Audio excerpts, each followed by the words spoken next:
Colleen, wag ka mag-alala. Kakampi mo ako kahit saan. Ay, ang chikinini na yan? Normal lang yan, lalo na sa mga babae. Ganun talaga pag maganda. Alright ka naman pala no, ate. Ikaw nga yung mabait eh, pero naawa lang ako sa'yo. Pinagalitan ka nilang pam. Kasi dapat naintindihan nila yun eh. Kasi diba, dumaan din naman sila sa ganyan. Kaya nga eh. Diba? Tapos parang binigdil pa nila yung issue ng chikinini mo. Nagulat nga ako kay ate nun eh. First time niya akong saktan. Saka wala naman sa akin yun. Basta alam mo na dito lang ako para sa'yo. Basta alam mo naman ako ano yung tama at mali.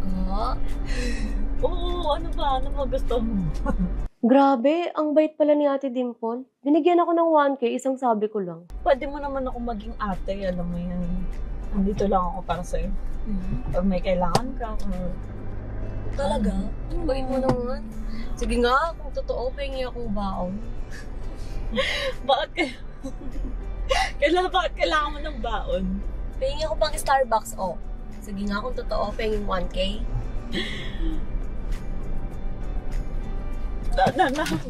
Nadali ako.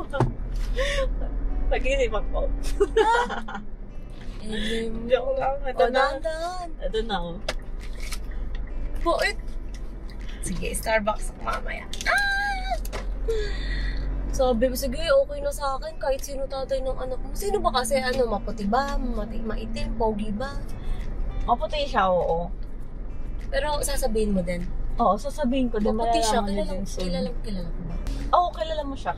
Kilala mo.